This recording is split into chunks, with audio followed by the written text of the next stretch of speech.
Hello everyone and welcome again to my channel. My name is MFA and today I bring to you another exciting video. I'm finally done with reading All Ghana a Stage and I want to talk about it. I want to share my thoughts on it. Let's get right to it.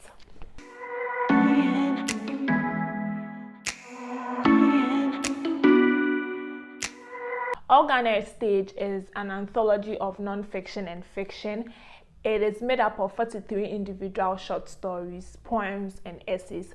It touches on a wide range of themes like marriage, culture, delinquency, education, domestic and sexual abuse, mental health. Before reading this book, I wondered if I was going to enjoy it in anticipation for what had been told us. But let me just say, this book was nothing short of amazing. It was incredible. The writing was superb, chef kiss. The rawness, the realness, the truth in this book is just everything. In as much as this is a work of fiction, it exposes a lot of truths about Ghana and being Ghanaian. It has a serious and satirical tone to it.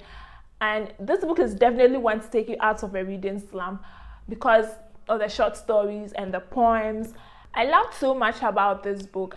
I love that the authors express themselves vividly, in all honesty. There was no dilution as to who a Ghanaian is and how it feels like living in Ghana. I love that they explored the everyday nature of Ghanaians, and I also love the diversity of the characters and their experiences. With all that was said about these characters, it was nothing short of how the average Ghanaian lives in Ghana. Although some of the characters were unbearable, I love the feel of nostalgia.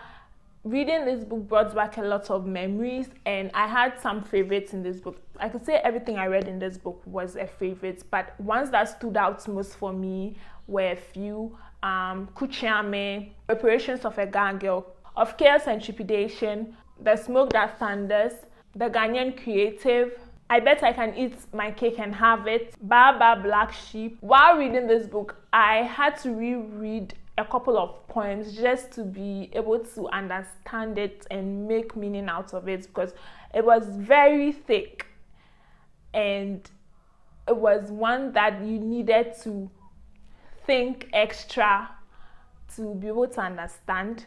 I loved how relatable and realistic each piece was. It was nothing far from home. It was a homey feeling. I loved the nostalgia while reading. There were lots of memories and there were happy ones. Some were sweet, some were ones that I would love not to remember, but in all, it comes together to show what it's like being Ghanaian. There isn't much I disliked about this book. However, I would love if readers are given a heads up on trigger warnings, as this book mentions rape and suicide. Some of the truths in this book hits very hard, and I think it's not something that we should hate or dislike, but it is a wake-up call for Ghanaians, for us to be better citizens, for us to be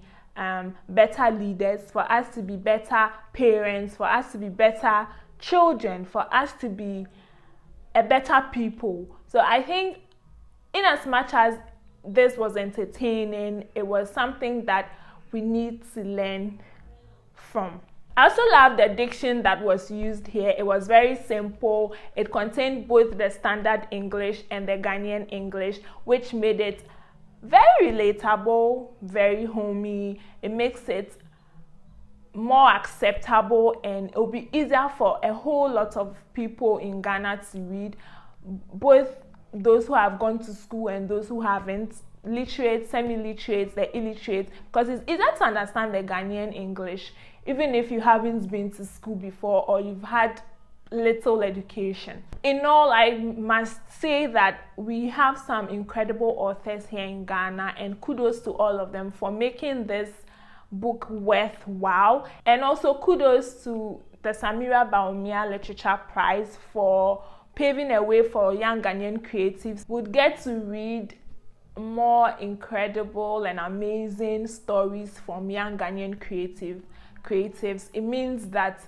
young Ghanaian creatives have a fighting chance. It means that they do not have to trash their talent. It means that there's hope for the creative space in Ghana, and authors would do their best to express how much they feel about being Ghanaian, living in Ghana, and also to be able to show us their talents, to be able to give us more while entertaining us and then learning as well. In all honesty, I think everyone should get this book when it is available to purchase, just because there are a lot of things in this book that hit hard, a lot of truths that hit hard, that wasn't an easy pill to swallow. It was relatable, it was realistic. I love that everything here wasn't exaggerated, it wasn't hypocritical, it wasn't sugar-coated. Everything that was said in this book was true. Maybe if you want some semblance of how a Ghanaian is or how living in Ghana is like, you should get this book when it's finally available to purchase. This brings me to the end of this review. Don't forget to like, don't forget to subscribe, don't forget to comment, don't forget to share to friends and family, and I'll catch you on my next video. I love you like a nerd loves books. Bye!